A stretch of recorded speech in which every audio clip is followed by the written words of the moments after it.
ચોટીલા નાયબ કલેક્ટર કચેરીના કમ્પાઉન્ડમાં પ્રાકૃતિક ખેતીના શાકભાજીનો સ્ટોલ ભીમગઢ ગામના ખેડૂત મનસુખભાઈ ગોહિલ દ્વારા નાખવામાં આવ્યો। પ્રાકૃતિક ખેતી અંગે અન્ય વ્યક્તિઓને માહિતગાર કરવા માટે આ સ્ટોલ નાખવામાં આવ્યો છે। આ પ્રાકૃતિક શાકભાજી અંગેનો સ્ટોલ અઠવાડિયામાં 2 વાર દર સોમવારે અને શુક્રવારે આ સ્ટોલ નાખવામાં આવશે। પ્રાકૃતિક ખેતી કરતા ખેડૂતોને પ્રોત્સાહન આપવા માટે ચોટીલા વહીવટી તંત્ર દ્વારા એક પ્રેરણાદાયી પહેલ કરવામાં આવી છે।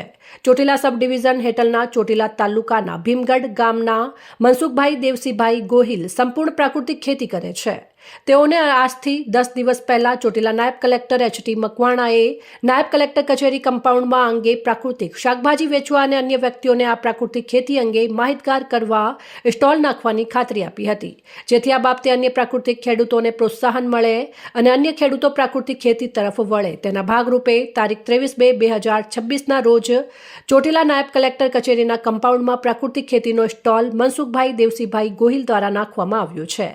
આ સ્ટોલમાં ટામેટા, ડુંગળી, લસણ, સરગવો, વાલોળ, ચણા, મગફળી, રાયડું, જીરું, ધાણા, ઘઉં અને બાજરી તેમજ અન્ય લીલા શાકભાજી નાખવામાં આવે છે।